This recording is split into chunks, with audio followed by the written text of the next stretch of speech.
Sanduriya, Sanduriya,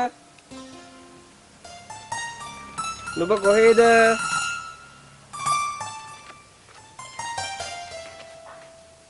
මට ගම්නායකතුමාගේ රැවුල බෑමට යෑම සඳහා ප්‍රමාද වී තිබෙන්නේ. වහාම වගේ කැත්ත සහිත ආයුධ මල්ල රැගෙන එව.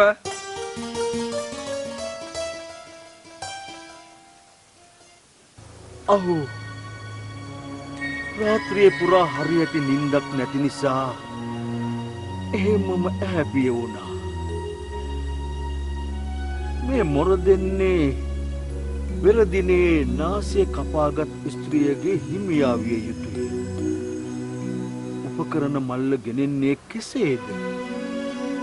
ඒ ඔක්කොලෝ මෙන්ම ලැජ්ජාවටද පත්ව සිටිනු ඇත.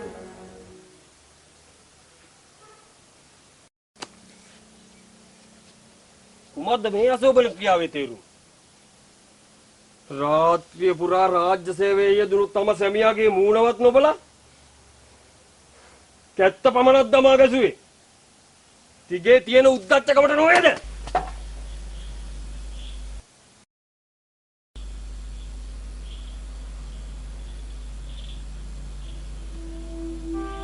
අහෝ දෙවියනේ මේ මොන අපරාධයක්ද? ඒ පෞකාර දුර්ජන අසත්පුරුෂයා මාගේ නාසය කැපී යන්නට කැත්තෙන් දමා ගසා තාකල නපුරට සාප වේවා. අනේ පෞකාරයා මා මරා දමන්නට පෙර කවුරුන් හෝ මා බේරාගනිත්වා. අනේ දෙවියනේ කවුරුන් හෝ මා බේරාගනිත්වා. තටවල් මාදද? රාජ්‍ය සේවයේ නිමවි පැමිණ තම ස්ත්‍රිය මරා දමන්නට තරන්නේ. කවුරුන් හෝ මා බේරාගනිත්වා. අනේ දෙවියනේ කිසි වෙලාවකට මම මෙතනට පැමිණියේ. නැත්නම් මේ ස්ත්‍රියගේ දිවි තොර වෙනවා. වහා එනු ගම්පති අමුවට. අහෝ දෙවියනේ මේ ස්ත්‍රීන් නම් තමන්ට වසඟෝ කවුරුවෝ ගිල දමන දිය සුලියක්, දුරාචාරයට විමානයක්, අවිචාරයට නගරයක්, සියලුම දෝෂයන්ට නිජ බිමක්, සියලු මායාවන්ට නිවාසයක්, අවිශ්වාසයට ජන්ම භූමියක්, විස පිරුණු කරඬුවක්. මෙවැනි මායාවක් කවුරුන් මැව්වද මේ ලෝකයට?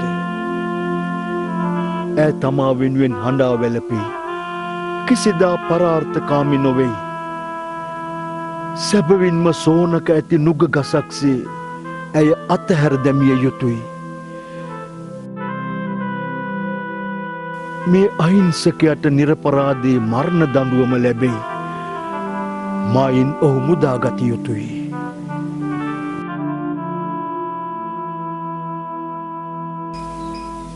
රාජපුරුෂය කළ අපරාධය කෙතරම් දරුණු වුවද බමුණන්ද ලදරුවන්ද ස්ත්‍රීන්ද තවුසන්ද රෝගීන්ද මරණීය දණ්ඩනයට යටත් නොකළ යුතුය. අංග විකල භාවය ඔවුන් ලැබිය යුතු දඬුවමයි. මේ අහිංසකයා නිර්දෝෂයි. ඇයට දිය යුතු දඬුවමක් පමුණුවා යව්. රාජාධිපති නේද? රාජපුරුෂයන්ද මුලා කොට තම ස්වාමි පුරුෂයා මරා දැමීමට තත් කළ මගේ කන්දෙක් කපා දමන්නට ගම්පතියාගෙන් අවසර ගනිමු. වහා එළියට එව. තෘෂ්ණාව නිසා පෙරදා සිවලා මරුමුවට වැටුණා. මෝහය හා කපටිකම නිසා මේ ස්ත්‍රිය විනාශ වුණා. ස්ත්‍රීන් ගැන, ගෘහස්ත ජීවිතය ගැන, තෘෂ්ණාව ගැන අතිශය අත්දැකීම් ලැබුවා. මාගේ කාසිමල්ල රැගෙන ගිය ආසාටි භූතට යහපතක්ම වේවා. ඔව් සියලු කරදර කරපින්නා ගත්තා. මා යලි අසපුවට ගොස් ගෘත සමාදන්ව මේ භව සසර නිමා කරන මග සෙවිය යුතුය. ඕ නමෝ නාරායනාය. හොඳයි. දැන් ඉතින් සිංගලක හා සංජීවක පිළිබඳ අපි කළ යුත්තේ කුමක්ද? ભેද බින්න කළ යුතුයි. දෙදෙනා සතුරන් බවට පත් කරමු. පිංගලක රජු දුරාචාරයකට ලක් වෙලා මොකද්ද දුරාචාරී? ලෝකයේ දුරාචාර 7ක් තියෙනවා. මත්පැන් බීම, පරස්ත්‍රී සේවනය, දැඩි ලෝභය, ක්‍රූරකම, දඩයමේ යෙදීම, දුර්භාෂණය, දූකෙලියේ යෙදීම. ඒ හොඳ උපදෙස්වලට නතු නොවි නරක උපදෙස්වලට නතු වීම ලොකුම දුරාචාරයක්. සූර බුද්ධිය යොදවා මේ සංජීවකයාගෙන් සිංහලකයා ගැලවිය යුතුමයි. යම් හේකින් පාය වැරදුනොත් රටකයෝ සිහියක් විද්දොත් සතෙක් මැරෙන්නත් පුළුවන් නොමැරෙන්නත් පුළුවන්. ඒ බුද්ධිමත්ව යෙදෙන උපායක් කවදාවත් වරදින්න විදිහක් නෑ. ගින්නක් නැති කල ආලෝකයක් නෑ. ඒ අවදානමක් නැත කරදරයට පත් වූ විට චූර බුද්ධිය සක්විති රජකමකි. උපක්‍රමය සාර්ථක නොවන තැන උපාය යෙදිය යුතුමයි. අතීතයේ එක්තරා කැවිඩියක් සගෝර නාගයෙක් මරා දැම්මා. ඒ කෙසේද?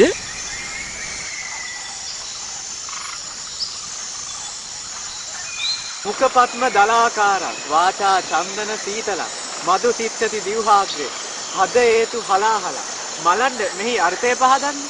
මුව මඩල නෙළුම් මලක්සේය හඳුන්වෙන් සුසිතල වූ වදන්‍ය දිවාග වචන මధుමෙන් මිහිරිය එහෙත් හදවතේ ඇත්තේ හලාහල විෂය. විස්ත්‍රියගෙහි දෙතනෙහි පැසුල් බවද නෙස්සංගලෙහි සසල බවද කිස්කලඹෙහි කුටිල බවද නිතඹෙහි කුළුල් බවද අත්තාසේම ඇගේ මුවග අසත්‍යද කතාවෙහි කපටි බවද සිතෙහි දීක බවද ඇත හදවතෙහි විෂගතියද ඇත. එවැන්න වූ ස්ත්‍රී වර්ගයා කෙසේ විශ්වාස කරන්නද? අයියන්ඩි කවිකාරයෙක් වී ඇති හැටයි. විසිරී ගිය කෙස් ඇති දරුණු සිංහයාද ශක්ති සම්පන්න ගජේන්ද්‍රයාද ශූර වීර වූ යෝධයෝද ස්ත්‍රී නවුමේ ලාමක දීනයන්ය. ඔහෝ මහා බ්‍රහ්මයාගේ බොහොම කරුමය. පුරුෂයෙක් තමන්ගේ නොවන තාක් ස්ත්‍රිය ඔහුට ප්‍රිය වචන දෙසන්නේය. තමන් සතු වහාම ගිලගත් මත්ස්‍ය කුමෙන් සලකන්නේය. තමන්ට සංග්‍රහ කොට තනහීන වූ පුරුෂයා පෙරා ගන්නා ලද රස ආක්‍රමෙන් ඉවතවන්නේ. ශාශාශා අපූර්වයි. අතවැසිත මේ ස්ත්‍රියක නිසාම විරහවේ කවියෙකු වී ඇති ඇටයි. නොයසේනම් කුමාරවරුනි මෙවන් වඩ අරණක දිවිගෙවන්නට වූයේද එවන් චපල ස්ත්‍රියක් නිසාවෙන් නොවේද? අවුදුම්බර බවන් පුෂ්පං ශ්වේත වර්ණස්ස කාකයෝ මත්ස්‍ය පාදං ජලයේ පස්සති ස්ත්‍රී වාක්‍ය නොවිස්සති. කුමද්ද කුමරනි? අත්තික්කා ගසක මල් පිපුණා කීවාද ශ්වේත වර්ණ කාකෙකු දුටුවා කීවාද මත්ස්‍යයෙකුගේ පාසටන් ජලයේ තිබුණා කීවාද විශ්වාසයට ගන්නලු. එහෙත් ස්ත්‍රියකුගේ වදන් කිසිදා විශ්වාසයට නොගන්නලු. අපේ ඒකනම් සැබෑව. පිටතින් සුන්දර වුවත් ඇතුළෙන් විෂ ඇති. උන්ජා ඵලයක්වත් මෙවන් ඉස්රේ කවුරු මැව්වද? අයියන්ඩි සරණ බන්ධනයේ ප්‍රවේශමෙන් සරණ බන්ධනයටත් එහාගේ ගැටලුවත් නුඹලාට නොමැතිද මලන්න? කුමක්ද මලන්න? අද අවසානයේට ගුරුතුමා දුන් උපදේශය සිහිපත් කරමු. ඒනම් පිනවදක නියෝගයක්. කුමක්ද මලන්න? කුමාරවරුනි මෙම ආයතනයේ නීති ප්‍රකාරව අද පටන් නුඹලා සෑම දිනකම රැවුල මුකට හිසකෙස් මුදුන්කට බැඳිය යුතුයි. එය මෙම ආයතනයේ විනය නීතියක්. අහෝ හිස මුදුන් කොට ජඩවසා සිටීම කටෝට උන්න හිස බල දෙනවා වගේ. ඇයි රැවුල මුඩු කිරීම මහානදම් පුරන්නන්නවද? ගුරුතුමා මේසා දණ්ඩනයක් කුමට දුන්නාද? අතවැසිතේ මේ අපට උපකාර කරනවා. කුමක් පවසනවාද කුමාරවරුනි? මා දැන්ම අවශ්‍ය ආම්පන්න රැගෙන ඉන්න.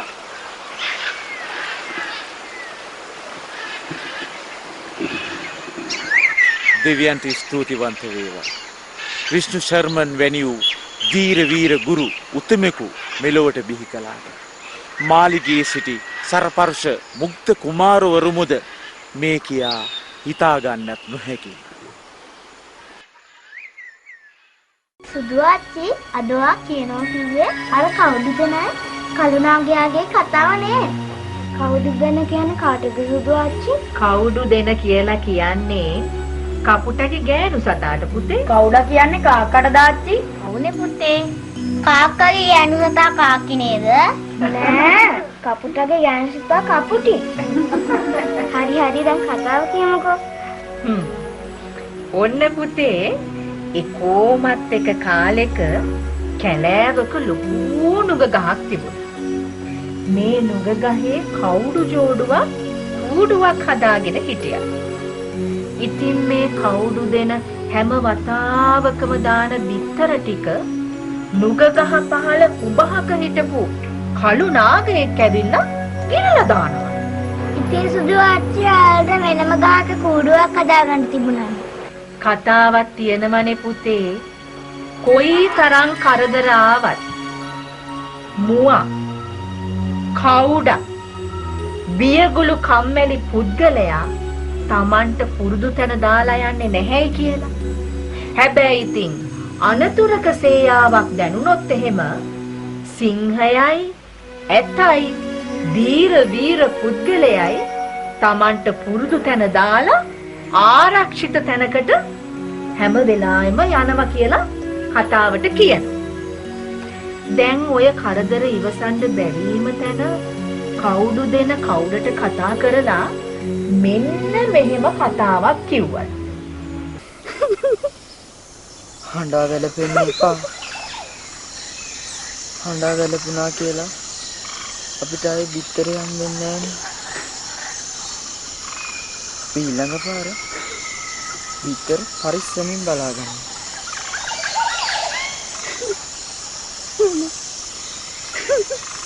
මේ කලුනාගේ මගේ බිත්තර කීයක් නම් ගියදන්නේ.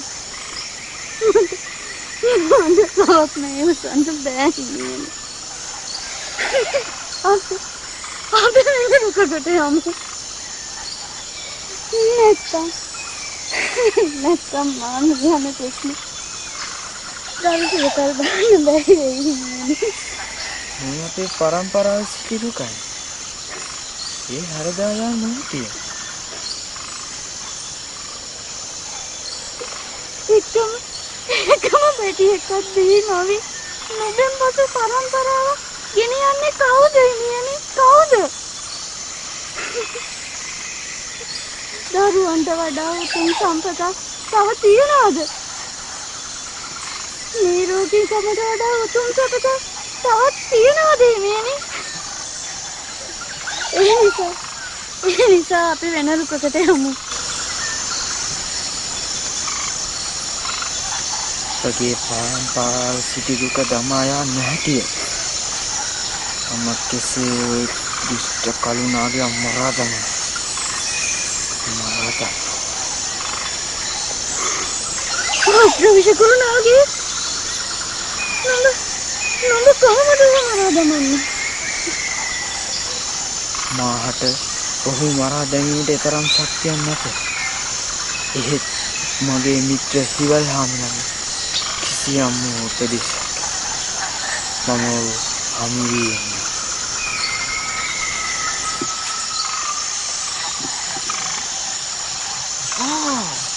කවුදුරාලේ නේද මේ පැත්තට එන්නේ? මොකක් හරි ප්‍රශ්නයක් වගේ. මූණත් එච්චර හරිනේ. ආයිබෝවන් හිවල්ලාන්. ඔබ මේ බෑරක්ද? මං ඔබගෙන් උපදේශයක් ගන්නයි ආවේ.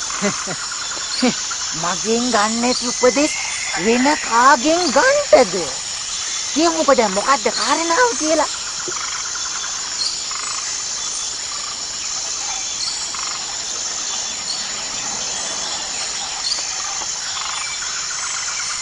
ඕකට උච්චර බය වෙන්න ඕන නෑ. ගෙවල් දාලා යන්න ඕනෙත් නෑ.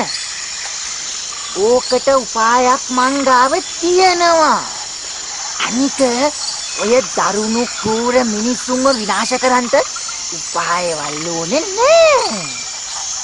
ඔය කූරකමින්ම උන්ව විනාශ කරන්න පුළුවන්. ගඟේ දෙපැත්තේ තියෙන ගස් ගඟටමනේ වැටෙන්නේ. දන්නවද? නිමා නොවන ආශාවෙන් විලක මාළු හිස් කරපු කොකෙක්ව කකුලුවෙක් මරලා දැම්මා. මොකක්ද මේ කතාව? ඕන් ආගන්ටකෝ.